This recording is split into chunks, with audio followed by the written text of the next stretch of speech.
किस तरह पैनल बने? हम आपसे बात नहीं कर रहे हैं, ठीक है? या तो अली जफर साहब को कहें वो मेरे वकील नहीं है, फिर आपको सुनेंगे। वो तो सारे ठीक है, आप तसल्ली रखें ना, क्लैरिफिकेशन होगी तो आप तसल्ली रखिए ना। ऐसे तो आपको ये सीनियर वकील ऐसे तो ना करें ना।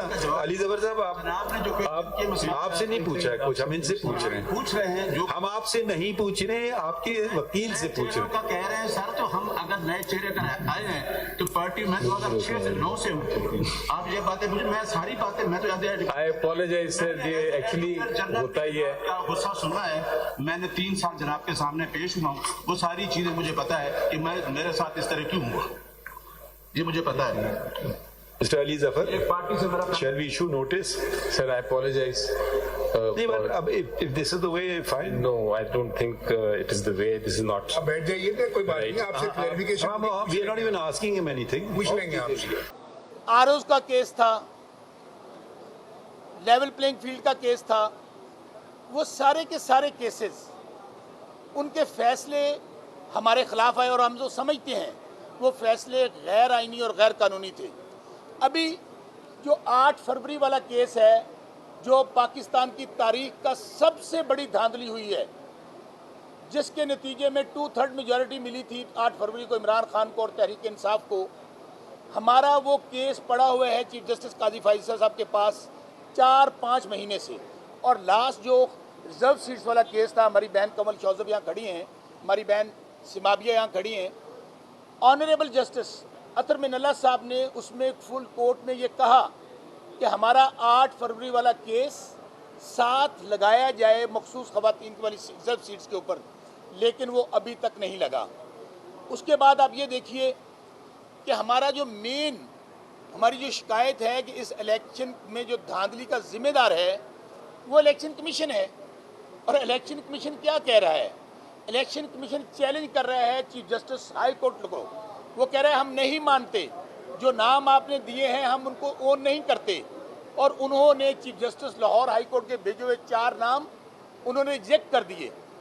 इसका मतलब है कि इलेक्शन कमीशन जो है वो अदलिया से बड़ा इदारा है, अदलिया से वो उसको सुपरसीड कर रहा है। सो हमारा मौक़िफ़ बड़ा आईनी और आईनी और कानूनी है। और जब एक पार्टी को, जो हम फिर कह रहे हैं कि इस वक्त 25 करोड़ का केस है, ये कौम की अमानत है, जो वोट इमरान खान को दिया और उनके सिपाहियों को दिया है, हम उसके लिए हमारा फ़र्ज़ बनता है कि खून के आखिरी कतरे तक हम उसकी हिफाजत के लिए सुप्रीम कोर्ट आए और जहाँ जहाँ जाना पड़े जाएँ। आपको याद होगा कि लास्ट डेट पर हमारे तमाम MNAs MPAs ने कुरान पाक पे आपके सामने हल्फ दिया था कि हम लोग फॉर्म 45 के मुताबिक जीते हुए हैं। आज हो क्या रहा है?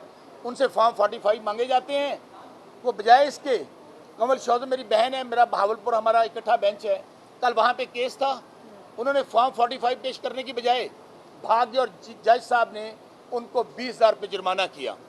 ये सिर्फ़ और सिर्फ लिंगर ऑन करने के लिए, ताकि केसेस की वहाँ पे समाप्त ना हो सके। 180 दिन के अंदर फैसला होना था। आज आप देख लीजिए कि 8 फरवरी का इलेक्शन हुआ है, अभी तक उसकी समाप्त नहीं हुई। सो हमने चीफ जस्टिस साहब का, मेरी 3 डिमांड्स हैं जो नेक्स्ट डेट ऑफ हियरिंग पे हम करेंगे। एक तो ये पब्लिक इम्पोर्टेंस का केस, इससे बड़ा और क्या हो सकता है, जिसमें 25 करोड़ आवाम का इंटरेस्ट है कि इस केस को लाइव दिखाया जाए, नंबर 1। नंबर 2, हमने एडिशनल डॉक्यूमेंट्स पेश करने हैं।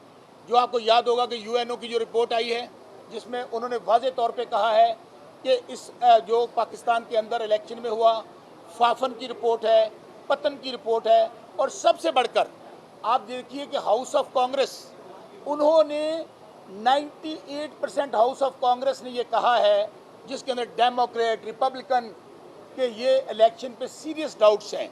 उसके लिए हम दरख्वास्त पेश करेंगे और नेक्स्ट टाइम हमें उम्मीद है कि वहाँ पर फुल कोर्ट बनेगा और चीफ जस्टिस काजी फैसल साहब उसका खुद हिस्सा नहीं होंगे। अब मैं न्याजुल नैस साहब से रिक्वेस्ट करूँगा वो बात करें। बिस्मिल्लाहिर्रहमानिर्रहीम। आज मेरे इस मीडिया के कैमरे के हवाले से apex judiciary supreme court of Pakistan के जजेस से इस्तदा है कि पाकिस्तान को बचा लो, 25 करोड़ आवाम को बचा लो। और वो 25 करोड़ आवाम जिन्होंने 8 फरवरी को बाहर निकल कर वोट दिया और अपनी राय का इजहार किया और आईन भी कहता है कि उनकी राय मुकद्दम है।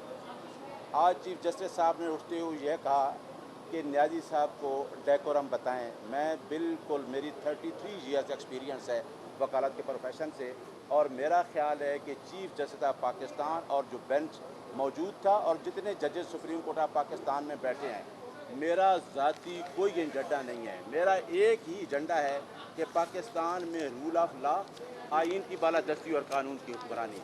और मैं ये बता देना चाहता हूँ कि आइन की बालादस्ती और कानून की हुक्मरानी पे कोई कंप्रोमाइज़ नहीं होगा। अगर आइन की बालादस्ती और कानून की हुक्मरानी को रोका गया तो मेरे साथ इश्तियाक साहब खड़े हैं, पूरे पाकिस्तान से वकला आइन को बचाने के लिए और कानून की हुक्मरानी को बचाने के लिए खड़े हो जाएंगे। मैं आपको बता देना चाहता हूँ कि हमारी ज़ाती एफिलेशन को भूल जाएं कि कोई हमारी पॉलिटिकल पार्टी से एफिलेशन है। पहली एफिलेशन है कि हमने पाकिस्तान के अदारों को बचाना है, हमने पाकिस्तान को बचाना है, हम इस रियासत के मुहाफ़िज़ हैं। हमें डेकोरम भी आता है क्योंकि हम कहते हैं कि आज़ाद अदलिया पे कोई हर्फ ना आए। चीफ जस्टिस साहब, हम आपको और आपकी अदलिया को बचाने के लिए खड़े हैं। हम चाहते हैं कि जिस तरीके से ECP ने एक ख़त लिखा और उस चीफ जस्टिस को कहा कि आप पैनल दें और जजेस भी हम चूज़ करेंगे, ये वो ECP है जिसने 8 फरवरी को आम लोगों का मैंडेट छीन कर 50-50 हज़ार पे हमारे MNA, हमारे नहीं इस मुल्क के, जिन्होंने जिनको लोगों ने वोट दिया है, उन लोगों की राय के ऊपर, उस मैंडेट के ऊपर डाका मारा गया है। उस डाके को बचाते बचाते 8 फरवरी से आज देखें जुलाई का महीना आ गया है, हम कोई कानून को हाथ में नहीं ले रहे। हम ये चाह रहे हैं कि आइन की बालादस्ती और कानून की हुक्मरानी। दूसरी बात ये थी कि मेरा कायद इमरान खान जो रूल ऑफ लॉ की बात करता है, जो आइन की बालादस्ती और कानून की हुक्मरानी की बात करता है, मैं इस वजह से उसके साथ खड़ा हूँ। उसने ये कहा है कि रिज़र्व सीट का मसला हो, 8 फरवरी का मसला हो, पाकिस्तान को बचा लो। पाकिस्तान की आवाम ने जिसको वोट दिया है, आप एक सच को छुपाते छुपाते हज़ारों झूठ भी बोलेंगे तो आप उस सच को नहीं छुपा सकेंगे, और सच नहीं छुप रहा। सच उठेगा और सच अपनी ताकत से उठ रहा है पूरे पाकिस्तान में। हमारी अदलिया से ये रिक्वेस्ट है कि हम इंडिपेंडेंट ऑफ जुडिशरी पे बिलीव करते हैं, हम रूल ऑफ लॉ पे बिलीव करते हैं, हम आइनी और कानूनी जंग लड़ेंगे। हमारा कोई तल्लक उस नून लीग के टोले से नहीं है जिसने इसी सुप्रीम कोर्ट के आके हमला किया था, लेकिन हम आइन की बालादस्ती और कानून की हुक्मरानी पे कोई कंप्रोमाइज़ नहीं करेंगे। इंशाअल्लाह ये हमारे MNA MP है जिन्होंने आवाम को मैंडेट दिया है, जो हमारा लीडर कायद में बैठा है, आप देखेंगे चंद दिनों में वो हुकूमत भी बनाएगा और हमारे तमाम MNA MP बाहर। देखें, खान इमरान एक फिक्रा इमरान खान साहब ने जो बात कही है कि मुझे सिर्फ पाकिस्तान में रूल ऑफ लॉ चाहिए, आइन की हुक्मरानी चाहिए, और दूसरी बात जो हमने कहना भूल गया था, लियाकत चट्ठा कमिश्नर रावलपिंडी, आपको याद होगा कि उसका एक बयान आया और उसने नाम लेकर कहा कि चीफ जस्टिस काजी फायज़ ईसा और चीफ इलेक्शन कमिश्नर मेरे साथ जिम्मेदार हैं जो कुछ इलेक्शन में हुआ है। हम वो भी मुतालबा करते हैं कि चीफ जस्टिस काजी फायज़ ईसा पाकिस्तान की अदालत सुप्रीम कोर्ट के चीफ जस्टिस हैं, उनको तलब करें। इतना बड़ा इल्ज़ाम अगर उन्होंने लगाया है तो क्या उसकी कोई इंक्वायरी हुई, क्या उनको ज़मीन खा गई, आसमान निकल गया? तो बस यही हमारी सलाह है। इश्तियाक साहब बात करेंगे, उसके बाद हमारी बहन कमल शौजो बात करेंगे। सर ये बताइएगा एक सेकंड मैं जी यह सलमान अकरम साजा साहब हमारे वकील ये हैं। बतौर सदर ILF पाकिस्तान और मेंबर पाकिस्तान बार कौंसिल, मैं आज अपने मीडिया की वसातत के साथ ये बात वाज़े करना चाहता हूँ कि मेरा वकील वो हक रखता है जिसका उसको मैंडेट उसकी पार्टी देती है। नियाज़ुल्लाह खान नियाज़ी साहब को उनके क्लाइंट्स ने अदम एतमाद का इजहार किया चीफ जस्टिस के ऊपर, तो पहले तो ये रिवायत हुआ करती थी कि किसी एक जज के ऊपर अगर अदम एतमाद की बात भी होती थी तो वो जज खुद रिक्यूज़ कर जाता था। लेकिन बड़ी बदकिस्मती है कि अपने वेस्टेड इंटरेस्ट को प्रमोट करने के लिए चीफ जस्टिस पाकिस्तान काजी फायज़ ईसा ने हमेशा हट धर्मी का मुजाहरा किया और ऐसी तमाम रवायात जो पहले मौजूद थी उनको ख़त्म किया है। और उनका जो कहना था कि कोर्ट का डेकोरम मेंटेन किया जाए, तो पहले मैं उनसे मुतालबा करता हूं कि जो कोर्ट बैठी होती है, ये मीडिया 13 जजेस वाली कोर्ट भी देख चुकी है, ये मीडिया आज 5 जजेस वाली कोर्ट भी देख चुकी है। हम आज़ाद मनश जजेस को सलाम पेश करते हैं, जो आइन और कानून की बालादस्ती के लिए, आइन को पामाल होने से बचाने के लिए अपने चीफ जस्टिस के साथ भी बेंच के अंदर इख्तलाफ रखते हैं, और उस इख्तलाफ का इजहार बरबला वो बेंच में बैठ के करते हैं। यही वजह है कि आज और पिछली तारीख के ऊपर 2 मेंबर बेंच था, लेकिन ये इस ऑर्डर को सस्पेंड नहीं कर सके थे। Chief justice Lahore high court ने एक जुडिशल ऑर्डर की इम्प्लीमेंटेशन के लिए अपने जजेस को इलेक्शन ट्राइब्यूनल्स के तौर पे अपॉइंट किया, जो उनका आईनी हक है। एक ऑर्डर की कंप्लायंस हर शख्स पे लाजम है, लेकिन कुछ लोग अपने आप को आइन से बाला समझते हैं, जैसा कि मौजूदा इलेक्शन कमीशन है। ये इलेक्शन कमीशन बिका हुआ है, ये इलेक्शन कमीशन कंप्रोमाइज्ड है, ये इलेक्शन कमीशन किसी की बी टीम के तौर पे काम कर रहा है।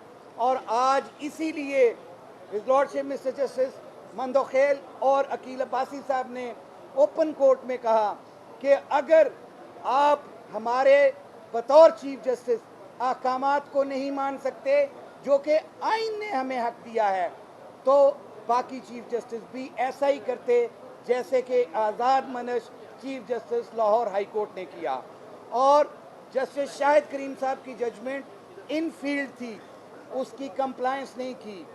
इलेक्शन एक्ट की वायलेशन की इलेक्शन कमीशन ने, आइन की वायलेशन की, 4 महीने तक ट्राइब्यूनल नहीं बनाए। डूब मरने का मकाम है। इलेक्शन कमीशन का काम ही 5 सालों के अंदर एक ही होता है कि वो फेयर, फ्री, ट्रांसपेरेंट इलेक्शंस करवाएं, और अगर वो ये भी नहीं करवा सकता तो फिर इस इलेक्शन कमीशन का कोई फ़ायदा नहीं है। और अगर हमारे वकला के ऊपर कोई हरफ उठाया जाएगा, अगर हमारे वकला के ख़िलाफ़ कोई कार्रवाई होगी, तो पूरे पाकिस्तान के वकला एक आहनी दीवार बन के सामने खड़े होंगे, और हम आइन और कानून की बालादस्ती की बात करते हैं, पर्सन स्पेसिफिक चीज़ें नहीं करते। Thank you very much. Kamal Chaudhary बहन हमारी, आप भी इसमें भी आ जाएं। कमल चौधरी बात करेंगी जी। बिस्मिल्लाहिर्रहमानिर्रहीम। मैं सिर्फ ये बताना चाहती हूँ कि हल्का NA 166 से मैंने इलेक्शन लड़ा, और जितना फस्तायत भरा इलेक्शन था, और जिस तरह इलेक्शन कमीशन सहूलतकारी कर रहा था, इस तशद्दुद की, इस वायलेंस की, और हमसे एक फ्री एंड फेयर इलेक्शन को छीना जा रहा था, उसकी कोई मिसाल नहीं मिलती। हमने एप्लीकेशंस जमा कराई, हमने हाई कोर्ट में रिट पिटिशनें डाली, हाई कोर्ट ने हमारे लिए स्टैंड लिया, हमारे पेपर्स एक्सेप्ट किए, वरना इलेक्शन कमीशन के जो लगाए हुए आरओज़ थे, और वो इस अदालत से ही अप्रूव हुए हुए आरओज़ थे, उन्होंने कोई कसर नहीं छोड़ी इस इलेक्शन को बर्बाद करने में। अब जो नुक्ता है, जिस तरह तमाम मेरे कलीग्स ने बात की, मेरा ये ख्याल है और रिक्वेस्ट भी है अपने चीफ जस्टिस साहब से, और मुअद्दबाना रिक्वेस्ट है कि इसको अपनी बेइज्जती मत करदानिए। ये आपसे सिर्फ एक साइल की या एक पटिशनर का ये जो राइट है, उसके तौर पे ये बात की गई थी, जो हमारे नियाज़ुल्लाह नियाज़ी साहब ने की थी, कि बराए मेहरबानी ऐसे तमाम जो बेंचेज़ हैं या ऐसे तमाम केसेस हैं जहाँ पर चीफ जस्टिस साहब मौजूद होते हैं, उससे माजरत कर लें और दूसरे जजेस को दें, ताकि एक फ्री एंड फेयर तरीके से तमाम कार्रवाई आगे चले। इलेक्शन कमीशन के किरदार पे बात की, मुझे ज़्यादा बताने की ज़रूरत नहीं, बिल्कुल रोज़े रोशन की तरह यह हो गया है। इलेक्शन कमीशन ऑफ पाकिस्तान नहीं, पार्टी बन के वो हमारे ख़िलाफ़ केसेस कर रहा है। भला कभी आपने सुना है, कहीं दुनिया में हम रहते हैं, हम आइसोलेशन में नहीं रहते। पाकिस्तान जुपिटर जैसे किसी सैयारे पे अलग से कोई दुनिया जगह नहीं है। ये हमारे पीछे एक पार्लियामान है जिसने तमाम दुनिया की पार्लियामान्स में, एक IPU है, इंटर पार्लियामेंट्री यूनियन, उसमें भी साइन किया हुआ है। एज अ कौम, एज अ मुल्क हमने UN के बहुत सारे चार्टर्स और कन्वेंशन पे साइन किया हुआ है, हम उसके मेंबर हैं। हम आइसोलेशन में नहीं रहते। तो दुनिया पे नज़र डालिए और चेक करें कि क्या इस तरह के जो सो कॉल्ड आईनी इदारे होते हैं वो क्या लोगों के पीछे जाते हैं केसेस लेके, क्या वो पार्टी बनते हैं अगेंस्ट पॉलिटिकल पार्टीज। याद रखिएगा कि सुप्रीम कोर्ट में case election commission of Pakistan बतौर पार्टी लेकर आया था और हमारा बल्ला ना देने का, इंट्रा पार्टी को डिस्क्रेडिट करने का case election commission of Pakistan supreme court में लेकर आया था। ये रिवायत भी पाकिस्तान में ही डली है कि कोई इदारे जो हैं वो पॉलिटिकल पार्टीज़ के अगेंस्ट, लोगों के अगेंस्ट, पॉलिटिकल जो पार्टिसिपेंट्स या कैंडिडेट्स हैं उनके अगेंस्ट जाके अदालतों में पार्टी बन जाए, जबकि आइन के मुताबिक इदारे पार्टी नहीं बन सकते। जब हम इलेक्शन के ट्रिब्यूनल में केसेस लेके जा रहे हैं तो हमें बताया जाता है कि इदारा जो है वो पार्टी नहीं बन सकता, तो आप पार्टी किसको बनाएंगे। लेकिन हमारे पास यह रिवायत मौजूद है कि सुप्रीम कोर्ट में इलेक्शन कमीशन ऑफ पाकिस्तान बतौर पार्टी आया अगेंस्ट पाकिस्तान तहरीक इंसाफ का बल्ला लेने और इंट्रा पार्टी की जो हमारी इंट्रा पार्टी जो हम 3 दफ़ा करा चुके हैं उसको ख़राब करने के लिए, और एन उस टाइम पे आया जब इलेक्शन सर पे था। और उसके बाद ये भी याद रखिए कि 13 जनवरी का रात को जब फैसला आता है तो बैलेट पेपर्स पे से पहले ही बल्ला गायब कर दिया जाता है। ना इंडिपेंडेंट्स के लिए बल्ला छोड़ा गया, ना किसी पार्टी के लिए बल्ला छोड़ा गया। उस बैलेट पेपर पे बल्ला नहीं था। इलेक्शन कमीशन ऑफ पाकिस्तान को क्या इल्हाम हुआ था कि फैसला पीटीआई के अगेंस्ट आने जा रहा है? ये सवाल है बहुत बड़ा। जिस तरह इसी तरह का सवाल इस कोर्ट में हुआ था और मेरे ख्याल में मोहतरम मंदोखेल साहब ने पूछा था आर्ग्यूमेंट के दौरान ही, अगर आप सारी प्रोसीडिंग्स रिजर्व सीट वाली भी उठा के देख लें तो उसमें आपको नज़र आएगा कि क्या पीटीआई को पहले से इल्हाम हो गया था कि उनको बल्ला नहीं दिया जा रहा, जो वो सब इंडिपेंडेंट चले गए थे। तो भाई हमने तो 2 चॉइसेस रखी हुई थी। हम तो सारे जो है मुतासरीन थे। हमने दोनों तरह के फॉर्म्स जमा करा दिए थे। एक पे पीटीआई लिख के जमा करा दिया था, एक पे इंडिपेंडेंट लिख के जमा करा दिया था, क्योंकि हमारे लोगों ने बताया कि जब आप पीटीआई लिख के जमा कराते हैं वो फॉर्म रिजेक्ट कर देते हैं। लेकिन मैं सवाल यही पूछूंगी कि क्या इलेक्शन कमीशन ऑफ पाकिस्तान को पहले से मालूम था कि बल्ला नहीं मिलने वाला? और उससे भी बड़ा सवाल पूछूंगी, राजा रियाज को अगस्त में ही पता था कि हमें बल्ला नहीं मिलने वाला। राजा रियाज को अगस्त में पता था, 1 साल पहले अगस्त में पता था कि पाकिस्तान तहरीक इंसाफ 2024 के इलेक्शन में नहीं होगी। तो इसको फिर अब हम क्या कहें? फिर मैं वड़ैच साहब जो है हमारे सुहेल वड़ैच साहब, मैं भी वड़ैच हूँ, उनका एक जुमला ही निकाल लेती हूँ। ऐसे मौक़ों पे कहा जाता है तो क्या ये खुला तजाद नहीं है? फिर अब इसी बात पे आगे थोड़ा सा सिर्फ इतना कहूँगी, यहाँ आर्ग्यूमेंट हुआ, चीफ जस्टिस साहब ने ही आर्ग्यूमेंट किया कि हमने आइन पे चलना है, जस्टिस नहीं आइन देखना है। मैं सवाल पूछना चाहती हूँ, पाकिस्तान के आइन में कौन सी ऐसी शिक है जो आवाम को इंसाफ देने से रोकती हो? आइन बनाया इसलिए जाता है कि आवाम के साथ इंसाफ हो सके। और ये जो हमारे केसेस हैं ये स्टोलन मैंडेट के केसेस हैं, ये आइसोलेशन में आप नहीं चला सकते। मेरी रिक्वेस्ट है, इमरान खान साहब की पटिशन को उठा के क्लब करें, पहले पूरे इलेक्शन की छानबीन करें, आपको हमारी पटिशन्स का जवाब मिल जाएगा। आपको स्टोलन मैंडेट फॉर्म 45 का भी जवाब मिल जाएगा, आपको रिजर्व सीट्स का जवाब भी मिल जाएगा। वापस जाएं 13 जनवरी और उससे भी पीछे जाएं, जब हमने फॉर्म जमा कराए थे उधर से आप इन्वेस्टिगेशन शुरू करें, देखें कि क्या हुआ पाकिस्तान में। आइन के मुताबिक इंसाफ दें, हम इंसाफ लेने आए हैं। हमें आइन की शिकें याद हैं ज़ुबानी, हम मेंबरान पार्लियामेंट रहे हैं, हमें आइन याद है अच्छी तरह। लेकिन हम जब आइन बनाते हैं तो इसलिए बनाते हैं कि आवाम को इंसाफ मिले। सो लिहाजा मैं सिर्फ इतना कहना चाहती हूँ, it is about justice but it is not about only chief justice. Thank you. आ जाइए इस्मा भी आ जाए। हाँ चलें, मैं 2 मिनट में बात कर लूँगा। ये बात सुन ले, भाई की बात सुन लेंगे। आपके साथ चलें, थैंक यू चला जाए। अच्छा, चलें जी, ज़ियाउल्लाह खान वाइस प्रेसिडेंट इस्लामाबाद।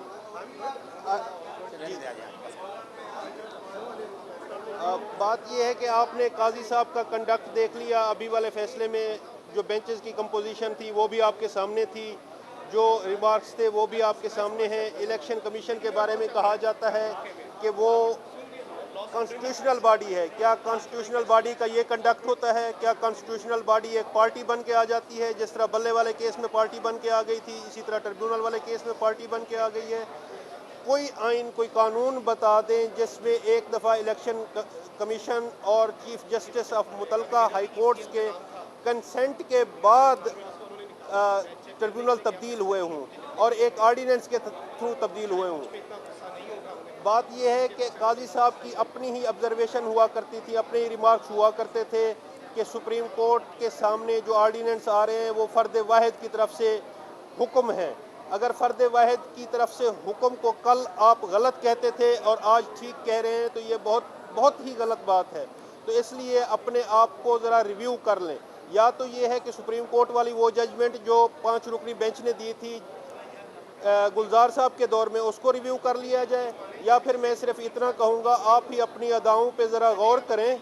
हम अगर अर्ज़ करेंगे तो शिकायत होगी। तो ऐसा ना करें कि अवाम पाकिस्तान और लोग आपको एक पार्टी समझना शुरू कर दें। जिस तरह इलेक्शन कमीशन को पार्टी समझना शुरू कर दिया है, इसी तरह आपको पार्टी समझना ना शुरू कर दें। आप अपने रवैये पे, आप अपनी जजमेंट्स पे, आप अपने कंडक्ट पे और आप अपने जो रिमार्क्स हैं उन पे ज़रा रिव्यू कर लें, नज़रसानी कर लें, आपको अंदाज़ा हो जाएगा। Thank you.